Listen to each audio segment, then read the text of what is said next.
On spring 14th, 2003, 17-year-old Hannah Cultivate ventured out from home to invest energy with her companion, Helen. A couple of hours after the fact, they expressed farewell at the bus station. From that second on, Hannah was at no point ever heard from in the future, yet because of the fast work of the English police, they figured out how to find an exceptionally peculiar call to the crisis administrations, which in the long run assisted with tackling the case Hannah Claire Encourage was brought into the world on August 31, 1985 in Britain. She resided with her folk standard S. Hillary and Trevor and more youthful sister Sarah in Southampton. Hannah was a model understudy. Furthermore, consistently strived to get the most noteworthy grades in her senior year of secondary school. She was planning to enter clinical college, and since youth, the young lady obviously understood what she needed to concentrate on her family, generally upheld her in accomplishing every one of her objectives. On spring 14th, 2003, 17-year-old Hannah chose to enjoy some time off from her long examinations and take a stroll with her companion, Helen. The young ladies went for a bite and a beverage at a notable neighborhood bar at 10:40 p.m. They chose to return home. A reconnaissance camera recorded them strolling together down a close-by road. As per Helen's companion, they arrived at the bus station and began sitting tight for the bus transport that should bring her back home. Hannah thusly chose to stroll, as it was about 1 kilometer to her home, and she thought it was anything but an extremely significant distance to walk. Then the transport showed up, the free and bid farewell, and that was the last time they saw each other. Hours passed. Hannah actually hadn't returned home at 50 a.m. on spring 15th. Her folks started to concern. It was strange for her to return home so late, and in the event that she remained over at a companion's home, she made a point to tell them. They called and messaged her. However, there was no reaction, despite the fact that Hannah's telephone was still on around. Then a few hours passed, and at 10:30 a.m., Hillary and Trevor chose to go to the police. They had proactively addressed Helene, and she had let them know all that had happened. They likewise called Hannah's different companions to check whether they had seen her that evening, yet not a single one of them knew where the young lady was when Hillary and Trevor showed up at the police headquarters on the grounds that Hannah was a minor. Her 18th birthday celebration was as yet a couple of months away, and in light of the fact that her way off behaving was uncommon for her, the officials chose to begin searching for her promptly. As is generally the situation in such cases, the individual who last saw the missing individual is viewed as an individual of premium for this situation. It was Hannah's companion, Helen. She was consulted by the police within the sight of her folks. Helen was exceptionally unyielding in her declaration. She let the police know everything she had previously said to Hannah's folks, and the CCTV cameras outside the bar and transport stop affirmed her story. Helen had never lied and was consequently presently not important to the examination. Now that the police realized she didn't have anything to do with Hannah's vanishing, they had to begin searching somewhere else. Fortunately for the specialists, the young lady's cell was still on at the time. It was on the entire evening and all through the early daytime. During this time, she got calls from her folks along with messages from companions. Helen herself was messaging and calling Hannah to check whether she had returned home safe and sound. Through this multitude of messages, it was feasible to follow where her telephone was. Each time Hannah got a call or message, the telephone would associate with the closest correspondence pinnacle along these lines. A few focuses could be denoted. The officials likewise asked the telephone organization for the call and message history of the young lady's. Main thing that stood apart to the specialists from this record was that in the early morning hours of the day of the vanishing, Hannah's phone got a call from a crisis number in Britain.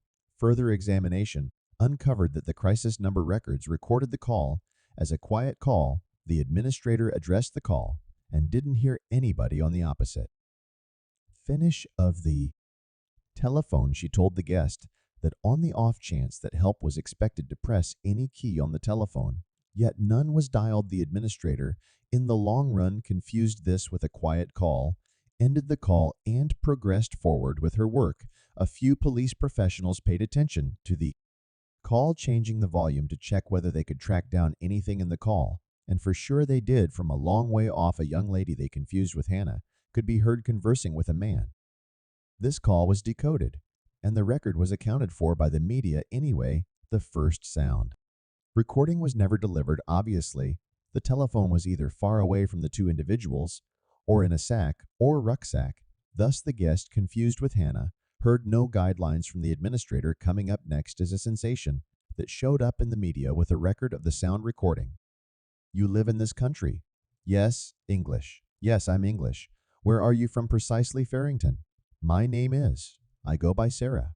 Yes, from the development of the telephone police. Expected that Hannah was going via vehicle in the early morning hours. From the voice and highlight of the guest, they confirmed that he was an old South Asian male, leaving them with numerous potential suspects. Luckily for the examination, Hannah's wireless was still on when the call was found, and all reports were made. Consequently, it was feasible to decide the rough place where she might have been. The telephone was in Portsmouth, 30 km from where Hannah was most recently seen. It required a few hours to find the specific area. At last, the young lady's telephone was found at a waste assortment point alongside her purse. At this point, the police dreaded the most terrible. They were regarding Hannah's case as a grabbing. However, in the wake of finding a portion of her own effects, they concluded that it very well may be an instance of homicide. A couple of hours after the fact, the specialist most horrendously awful feelings of trepidation were affirmed. On spring 16th, Hannah Cultivate's body was found in the wide open. In the shrubbery it was found, thanks to the extraordinary endeavors of the specialists, who affected many individuals to look through everything. The spots where the casualty's wireless was found. It ought to be noticed that the body was a few kilometers from the reusing focus where the PDA and satchel were found. Consequently, the supposition that was made that the individual who did this first previously disposed of Hannah's body and afterward continued to discard her effects. Criminological assessment of Hannah's body laid out that the reason for death was asphyxia because of strangulation on the face and neck. There were scratches on the young lady's body. It was obvious that she was battling for her life. Moreover, she had different hematomas on her head and legs. Criminology likewise found that she had been assaulted before the homicide, and a DNA test was taken from her body as original liquid. The police ENT entered the example into their data set of all enlisted wrongdoers, yet the hunt was uncertain. The example was hence put something aside for later examination with potential suspects. At that point, it was obvious to the specialists that they expected to find the individual who had ended Hannah's life, yet the occupation was troublesome as they had no leads and no particular suspects. The examination group concluded that maybe by evaluating the CCTV film, they could possibly find something. They checked on many long stretches of film from every one of the cameras along the way of Hannah's telephone and presumed that the young lady had been kidnapped and shipped to where she was found in a white van. This white van was noticeable in a few CCTV pictures over and over, and at everything points where Hannah's telephone was associated with the correspondence pinnacles. It was reported in the media that a man between the ages of 35 and 40 from a South Asian country, for example, Pakistan, Bangladesh, India, Nepal, Afghanistan, or Bhutan, was needed. The man should drive a white van and furthermore be an individual residing in the area where the body was found, since it was expected that to take Hannah's possessions to the waste assortment point, he would need to know the region. A couple of days after that, a suspect was found. He was Maninder Buddy Singh Key, a local of India, a dad of two, wedded to a lady from Southampton. He had resided in Britain for a long time and drove a white van gave to him by the organization. For both work and individual utilized, the man worked for a conveyance administration, and his course was basically the same as the Focus's answer to police. His supervisor said that the day after Hannah vanished, the man came to work exceptionally apprehensive and with a scratch all over it. It was his director who revealed him to the police. Cohey had no lawbreaker record in one or the other India or Britain in the two nations. He was a model resident. The man was an entirely mindful dad. His kids.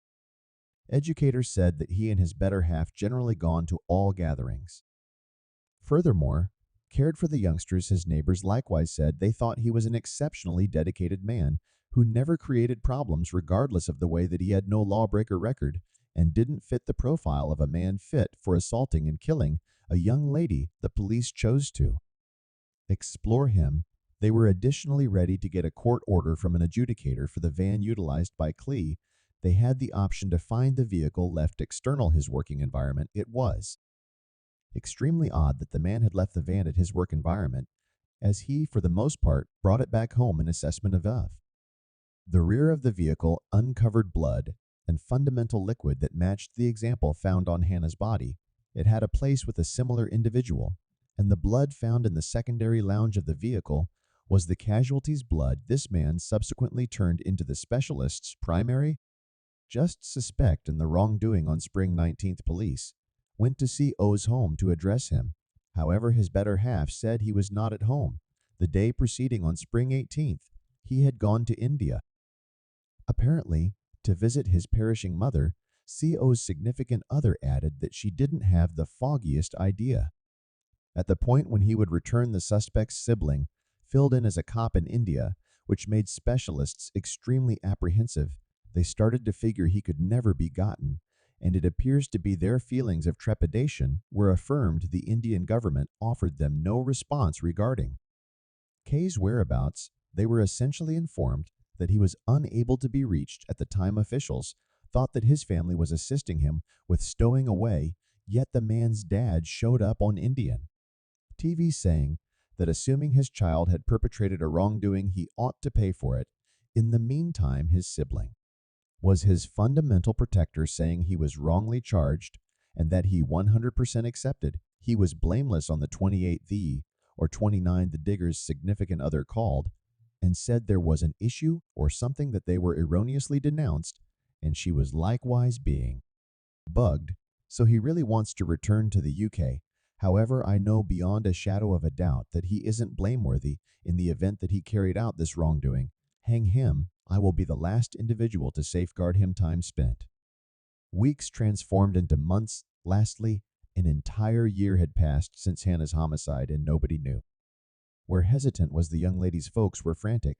They believed their girl's executioner should go to prison. However, with no reaction from either the UK or Indian government, they chose to make a trip to India to figure out what had occurred for K's situation.